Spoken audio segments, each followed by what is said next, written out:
So this is old school PowerPoint. Sorry, it doesn't look as pretty as everybody else's either. All right, so this is going to be on CF Mythbusters, which is a talk I did at the CF Unconference a couple of years ago at Max. And I haven't done it again, haven't done it as a meetup yet, but I will. And so this is going to be skewering some sacred cows of things that people assert are true about cold fusion that I think are not.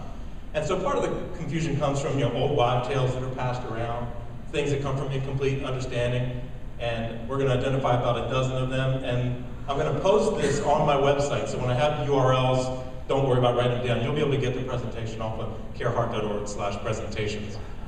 All right, so first up, when you download CF7, 8, or 9 to install it, do you get the absolute latest version available?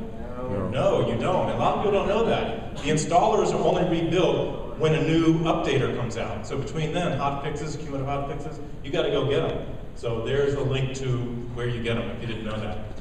When we apply a cumulative hotfix, does it include all the hotfixes available at that time? No. You'd think so, but it's really not true.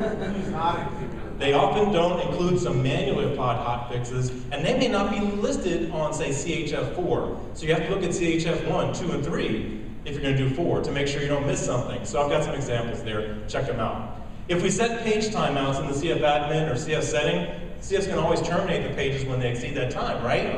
No, it's not. It can't interrupt things that are in what's called a Java native mode, like CF query, CF HTTP, CF invoke, and so on. So those will seem to run forever, and you'll think your server's hung, but it's not because, well, when it does time out, at least it tells us what the tag was, right? No, it tells you what the next line would have been. So if it was a CF query that took 2 minutes, then it does a CF output. That's why it says CF output exceeded time on the page. So it's not the CF output, it was the line before it. All right, moving on. If pages aren't responding, then CF must be down, right? Everybody always thinks that. No, generally CF's not down. It's just all the pages are hung. So you need to have tools that show you what the requests are that are running, how long they've been running. So the CF8, 9 monitor, Fusion Reactor, C Fusion, other tools can help you with that. You got to have such tools available.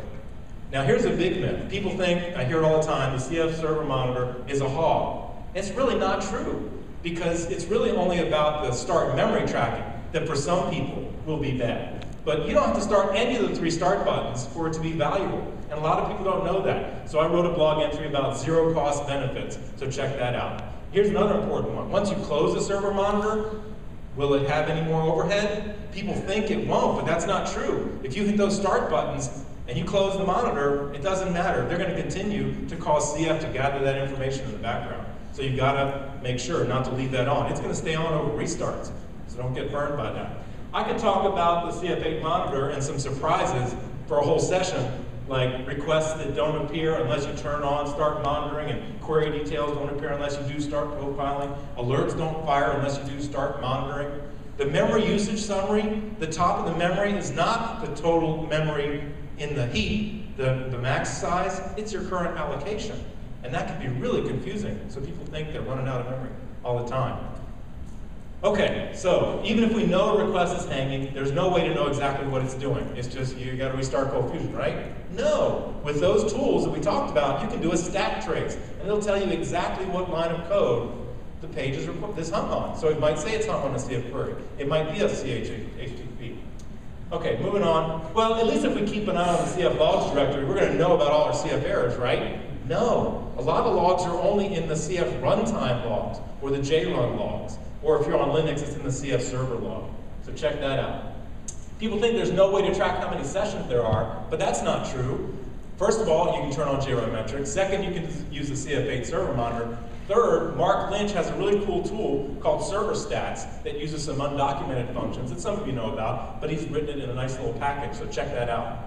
Here's another big one. We don't use client variables, so we don't need to worry about them, right? Totally false.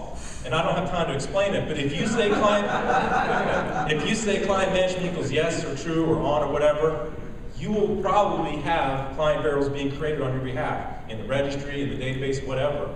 And there's a feature to check it out. So get the notes and read about that. CF query param is always going to make your SQL perform better, right? No, and I know this is a real shock to some people. And again, we don't have time to explain it, but there's some query plan compilation confusion that can happen. And so you need to understand it. So again, check out these blog entries, not just mine, but others as well. So I point to several there. And CF query parameter, well, it's the best way to at least handle SQL injection, right? Not necessarily. There's some other cool tools. Application level, web server level, firewall level, application firewall level. So check these out at CF411 on injection protection. See, you didn't think I could do it.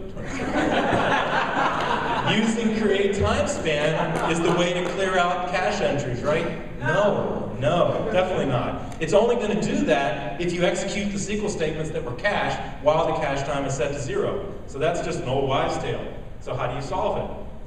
Anybody know? How do you clear the template cache, the query cache? cf.Objective flash. That's right. cf.Object cache action equals clear. The worst name tag in all CFML. All it does is clear the query cache. So why, maybe they'll rename it someday. It'd be nice if there was some facility to clear only certain queries or based on dependencies, but that stuff you can maybe make some of that happen in CF9.